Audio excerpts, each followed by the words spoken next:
Hello student, आज हम लोग कॉन्टैक्ट प्रोसेस पढ़ेंगे। सल्फ्यूरिक एसिड बनाने की दो विधियां, एक है लेड चैम्बर प्रोसेस और दूसरा है कॉन्टैक्ट प्रोसेस। एक है शीश कक्ष विधि, शीश कक्ष विधि, और दूसरा है संपर्क विधि। संपर्क विधि से मतलब कॉन्टैक्ट प्रोसेस है, preparation of sulphuric acid by, ये कॉन्टैक्ट प्रोसेस है ना, ये कॉन्टैक्ट प्रोसेस है। तो इस कॉन्टैक्ट प्रोसेस में सबसे पहले, चूंकि ये संपर्क विधि से शुद्ध सल्फ्यूरिक अम्ल नहीं बनता है और कॉन्टैक्ट प्रोसेस से बनता है, इसीलिए इस विधि का उपयोग आजकल खूब किया जाता है। तो सल्फ्यूरिक एसिड जो होता है वह सल्फ्यूरिक एसिड आपको, इसे हरा कशिश कहते हैं, है ना, इसे कहते हैं हरा कशिश से चूंकि प्राप्त हुआ है तो कशिश का तेल भी कहते हैं। क्या कहते हैं? कशिश का तेल भी कहते हैं। ठीक है, कशिश का जो सूत्र होता है वह आपका FeSO4, कशिश का सूत्र होता है हरा कशिश,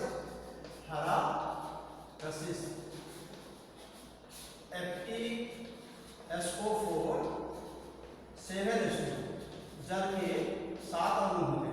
ये हरा कशिश पहले बनाया जाता है ना, पहले इसी से हरा कशिश से बनाया जाता था, इसीलिए इसे कशिश का तेल भी कहते हैं। सल्फ्यूरिक अम्ल का दूसरा नाम हो जाता है क्या? कशिश का तेल कहा जाता है। किसी देश में कितनी सल्फ्यूरिक अम्ल का खपत होता है, उस पर देश की समृद्धि मापी जाती है। चूंकि सल्फ्यूरिक अम्ल जितने भी आप इंडस्ट्रीज देख रहे हो सब में उपयोग होता है, तो इसीलिए इसे किंग ऑफ केमिकल कहा गया है। क्या कहा गया है? King of chemical. King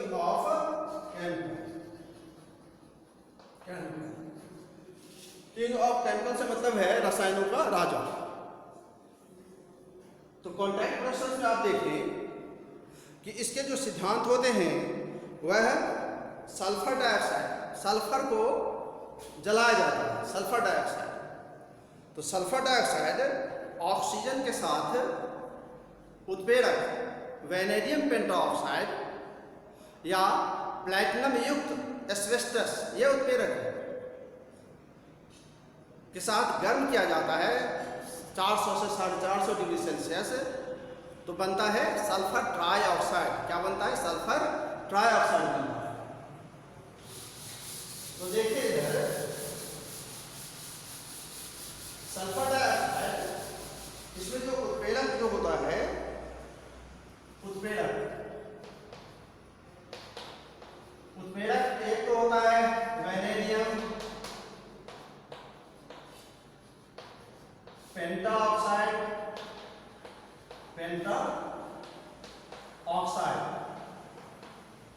V2O5। दूसरा जो उत्प्रेरक होता है प्लैटिनम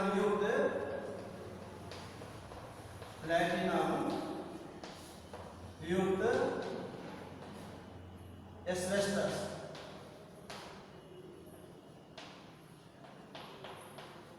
प्लैटिनम युक्त एस्बेस्टस होता है। तो V2O5 अच्छा उत्प्रेरक कहा जाता है। इसके जो ताप रहते हैं वह 400 से 450 डिग्री सेल्सियस ताप रखा जाता है। और इसके जो वायुमंडलीय दाब होते हैं, है ना, वायुमंडलीय दाब अधिक दाब रखा जाता है, 280 रखा जाता है। तो इतने सारे इसके कंडीशन है सर।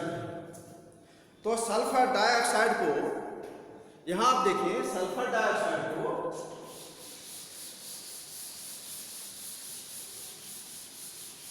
का ऑक्सीकरण कराया जाता है। सल्फर डाइऑक्साइड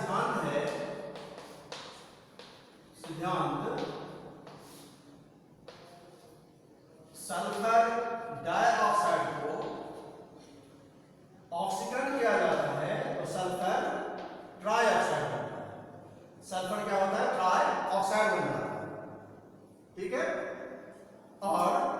इसके जो चूंकि ऊष्माक्षेपीय अभिक्रिया है तो इसमें 45,000 कैलोरी ऊष्मा मुक्ति। तो सल्फर डाइऑक्साइड को वैनेडियम पेंटाऑक्साइड उत्प्रेरक की उपस्थिति में ऑक्सीकरण किया जाता है तो सल्फर ट्राइऑक्साइड बनता है और 45,000 कैलोरी ऊष्मा मुक्त होती है, ऊष्मा निकलता है, ऊष्माक्षेपीय अभिक्रिया है।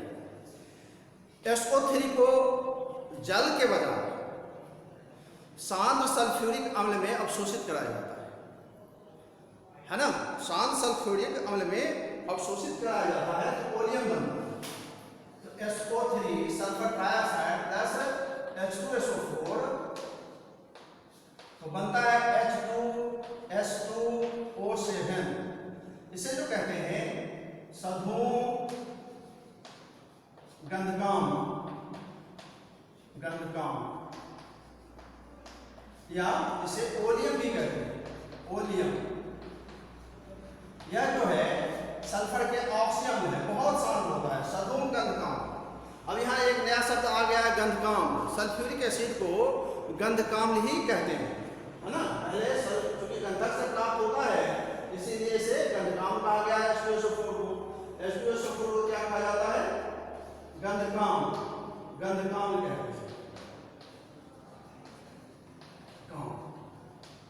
चूंकि गंधक से प्राप्त होता है इसलिए सल्फ्यूरिक एसिड को क्या कहा जाता है? गंधकाम कहा जाता है।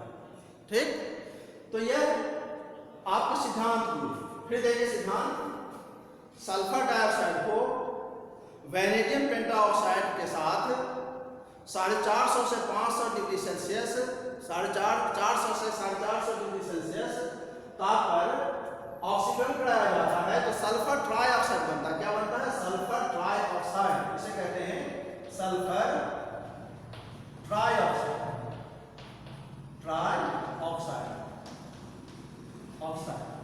यह सल्फर ट्राइऑक्साइड जो है यह कहां बनता है? यहां पर बनता है, कॉन्टैक्ट प्रोसेस में, कॉन्टैक्ट चेंबर में बनता है, संपर्क कक्ष में बनता है। ठीक, और ये जो SO3 बना है, सल्फर ट्राइऑक्साइड बना है, इसे जल के अपेक्षा सांद्र सल्फ्यूरिक अम्ल में H2SO4 में अवशोषित कराया जाता है और जिससे हमें क्या प्राप्त होता है? सधूम गंधकाम, है ना, और जिसे हम ओलियम कहते हैं। बहुत शांत होता है। इसमें जल मिलाकर वांछित सांद्रता वाला अम्ल प्राप्त कर लिया जाता है। अब देखिए इसके प्रोसेस क्या है। प्रोसेस थोड़ा सा लंबा है, आप इसे ध्यान से देखेंगे। यह सल्फर बर्नर है, यहाँ पर सल्फर बर्नर है। सल्फर को दहन किया जाता है या आयरन पायराइट FeS2 को गर्म किया जाता है। तो गर्म करेंगे तो क्या बनेगा? सल्फर है, ऑक्सीकृत हो जाता है तो SO2 गैस बनती है। कौन सी गैस बनती है? Sulphur dioxide gas. Sulphur dioxide gas को कहां भेजा जाएगा? धूल कक्ष में। यहाँ यह धूल कक्ष और ऊपर से भाप चलता रहता है, भाप का फुहारा भाप भेजा जाता है। इसमें जो अशुद्धियां होती हैं यह नीचे बैठ जाता है। अशुद्धियां क्या होती है? नीचे बैठ जाता है। ठीक है, अब चूंकि इससे बहुत ज्यादा ताप उत्पन्न होता है तो इसे कहां भेज देते हैं? शीतलक पाइप में भेज देते हैं। यह कांच का बना होता है, जैसे सर्पिलाकार है, कांच का बना होता है शीतलक पाइप। फिर शीतलक पाइप यहाँ पर SO2 जो है यहाँ पर थोड़ा सा ठंडा हो जाता है। SO2 इसका ताप जो है वह 100 डिग्री सेल्सियस हो जाता है। कितने डिग्री सेल्सियस हो जाता है? 100 डिग्री सेल्सियस ताप गिर जाता है। फिर इसे कहां भेजते हैं? धावन टावर। इस विधि से जो कॉन्टैक्ट प्रोसेस से जो आप सल्फ्यूरिक अम्ल बना रहे हैं इसमें शुद्धता का ज्यादा ख्याल रखा जाता है, शुद्धता का, प्योरिटी का ज्यादा ख्याल रखा जाता है। तो इसे क्या कहते हैं? SO2 गैस को धावन टावर में। देखिए यहाँ भी आपका शुद्धिकरण हुआ है, यहाँ भी धावन टावर में भी शुद्धिकरण हो रहा है। तो इसमें इस टावर में क्वार्टज भरे होते हैं। क्या भरे होते हैं? क्वार्टज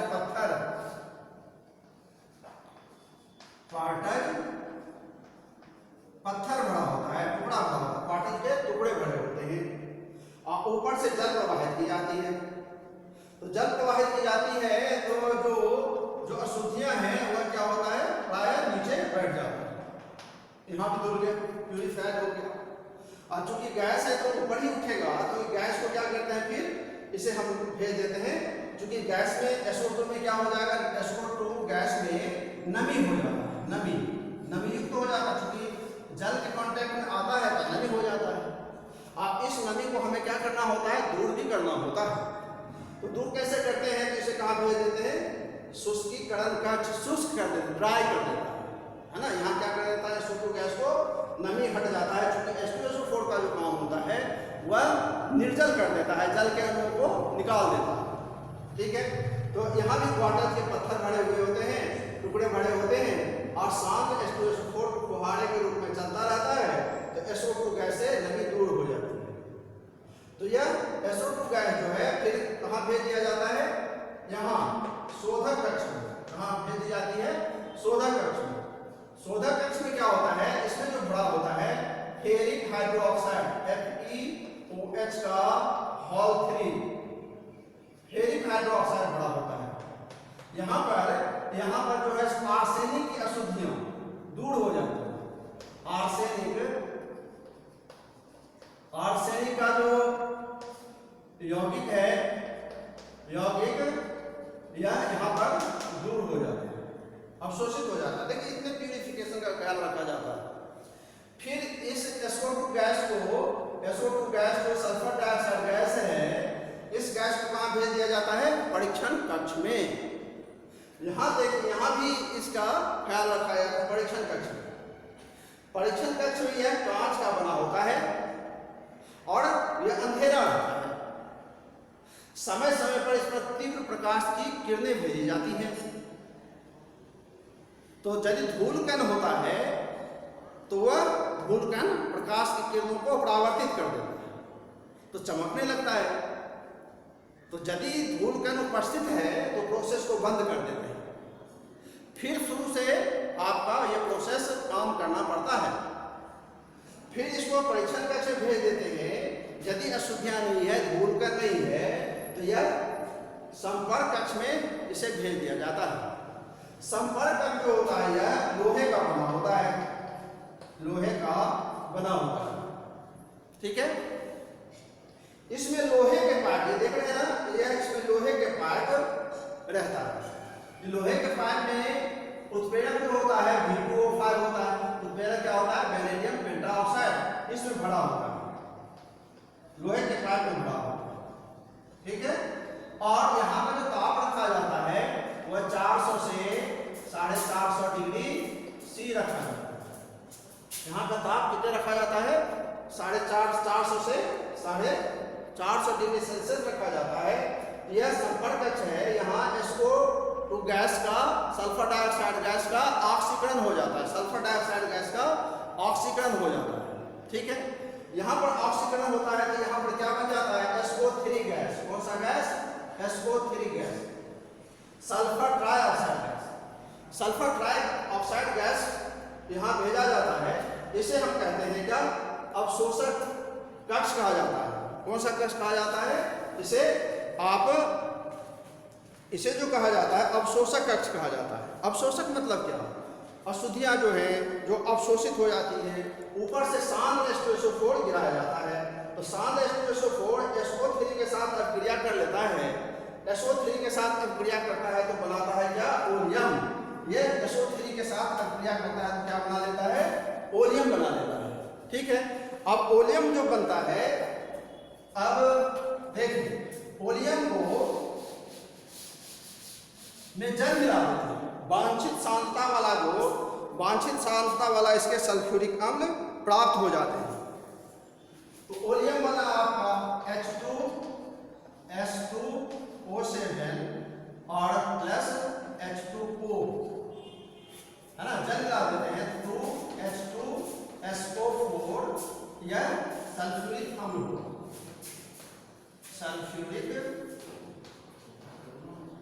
प्राप्त हो जाता है।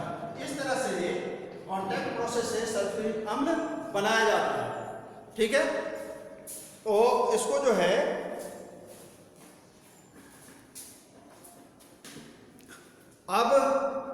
इसके गुण पढ़ते हैं। ठीक है,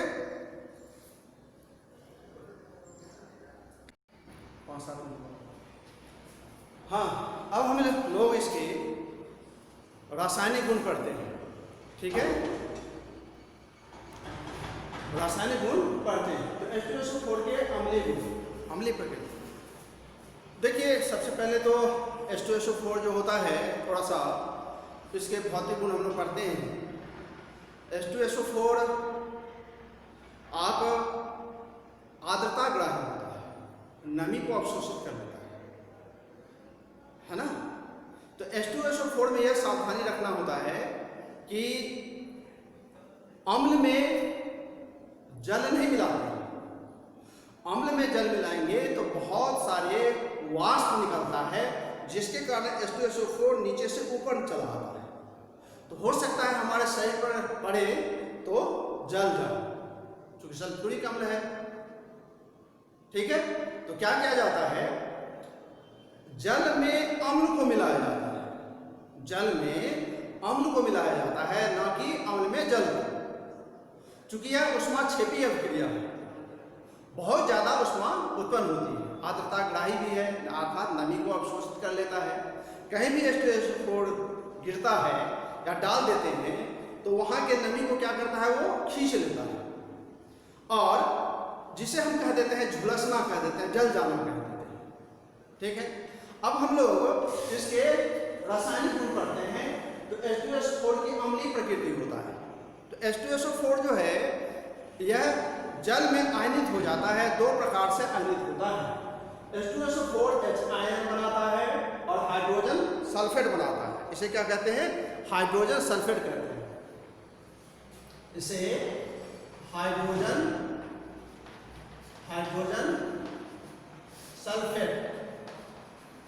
सल्फेट बनता है। और यहाँ H2SO4 को पानी में डिसॉल्व करते हैं तो चूंकि यह प्रोटॉन देता है, हाइड्रोजन देता है, तो यह प्रोटॉन दाता हो जाता है, तो यह हो जाएगा आपका अम्ल। और H2O चूंकि ग्रहण करता है तो हाइड्रोनियम आयन बनाता है H3O+, तो यह संयुग्मी अम्ल हो जाता है, यह संयुग्मी क्षार हो जाता है। तो हाइड्रोजन सल्फेट, तो यह प्रोटॉन दाता है तो यह अम्ल हो जाएगा, प्रोटॉन दाता है। और यह जो हो जाता है H2O, यह प्रोटॉन ग्राही है। ठीक है, तो यह हाइड्रोनियम आयन ग्रहण किया है तो प्रोटॉन ग्राही है, क्षार हो जाता है। तो प्रोटॉन दाता अम्ल, प्रोटॉन ग्राही क्षार, तो हाइड्रोनियम आयन, और यह हाइड्रोनियम आयन जो हो जा रहा है यह संयुग्मी अम्ल हो जाएगा। और बाइसल्फेट जो होता है, जिसे हाइड्रोजन सल्फेट कहते हैं, यह संयुग्मी क्षार हो जाता है। यह जो हाइड्रोजन सल्फेट है या बाइसल्फेट भी हम कहते हैं, बाइसल्फेट आयनित होकर H+ और यह सल्फेट आयन देता है, सल्फेट आयन देता है, आयन।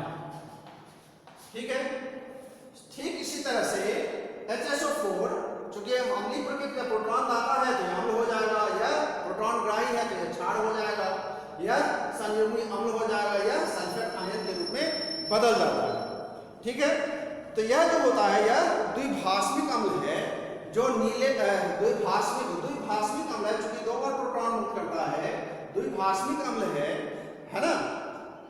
तो यह नीले लिटमस पत्र को क्या कर देता है, लाल कर देता है, और क्षार के साथ क्रिया करता है तो यह क्षार है, KOH क्या हो जाएगा, यह क्षार है। क्षार के साथ क्रिया करता है तो दो तरह के लवण बनाते हैं, पोटेशियम बाइसल्फेट लवण और सल्फेट लवण बनाते हैं। तो पोटेशियम हाइड्रोक्साइड के साथ क्रिया कराएंगे तो पोटेशियम बाइसल्फाइड, एक तो यह बनता है, HSO4 लवण बनता है तो पोटेशियम बाइसल्फेट कहते हैं इसे। और दूसरे प्रकार का जो लवण बनता है वह पोटेशियम सल्फेट बनता है, पोटेशियम सल्फेट बनता है। तो दो प्रकार के हो गए, एक तो बाइसल्फेट बनता है जिसे हाइड्रोजन सल्फेट कहते हैं, और दूसरा हो जाता है सल्फेट लवण बनता है। इसे कार्बोनेट और बाइकार्बोनेट के साथ क्रिया कराएंगे, कार्बोनेट और बाइकार्बोनेट के साथ क्रिया कराएंगे तो CO2 गैस उत्पन्न करता है। तो सोडियम कार्बोनेट और H2SO4 के साथ क्रिया कराएंगे तो यह कार्बन डाइऑक्साइड गैस मुक्त होता है। इसी तरह पोटेशियम बाइकार्बोनेट है, यहाँ देखिए पोटेशियम बाइकार्बोनेट, ये सल्फेट है, पोटेशियम बाइकार्बोनेट है, इसके साथ भी यहाँ पर CO2 गैस उत्पन्न होती है। ठीक है, तो यह H2SO4 के अम्लीय प्रकृति हो जाती है। अब है धातु के साथ अभिक्रिया।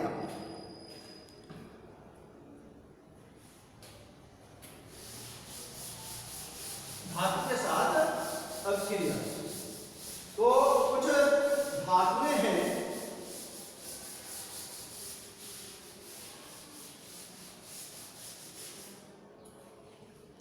धातु के साथ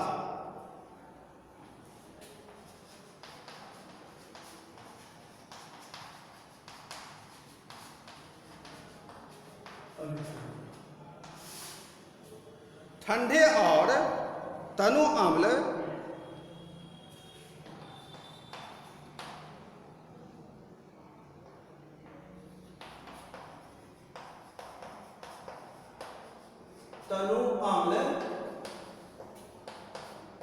ZnAlFe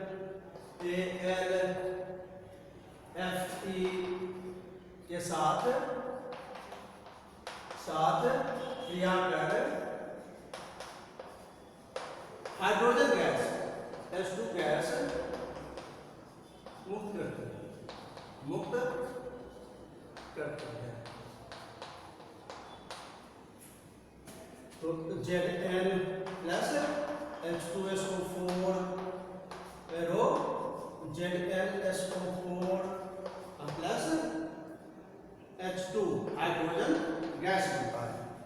ठीक है, Fe के साथ भी अभिक्रिया होता है, तो Fe plus H2SO4 arrow FeSO4 plus H2 hydrogen gas मुक्त होता है। ठीक है, एल्युमिनियम के साथ भी अभिक्रिया करता है तो हाइड्रोजन गैस बनती है। देखिए Cu, Ag, Pb और Hg, यह धातु ठंडा और शांत अम्ल के साथ अभिक्रिया नहीं करता है, लेकिन गर्म कर देते हैं तो अभिक्रिया हो जाता है। Cu, Fe, Ag ठंडे तथा सांद्र अम्ल के साथ क्रिया नहीं करता है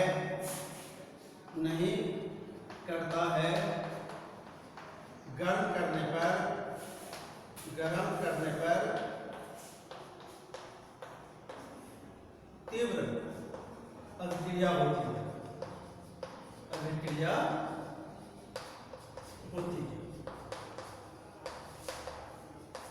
ये हम लोग लास्ट टॉपिक पढ़ते हैं। तो Cu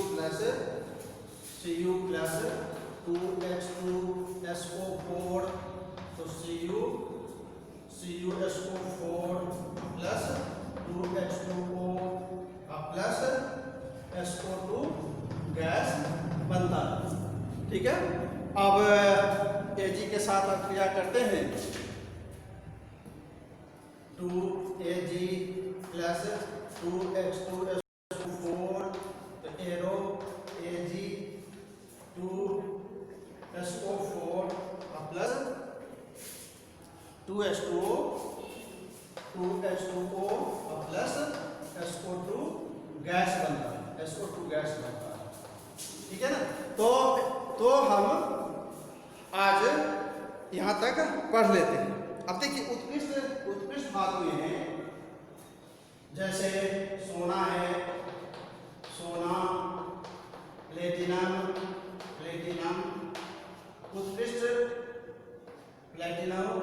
उत्कृष्ट धातु है। धातु के साथ H2SO4 क्रिया नहीं करता, ठीक है।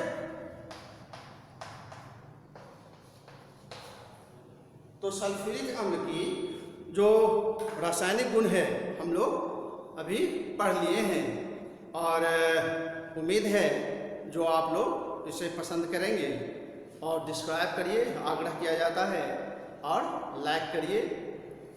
ठीक है, तो बेस्ट ऑफ लक। धन्यवाद, बहुत बहुत धन्यवाद।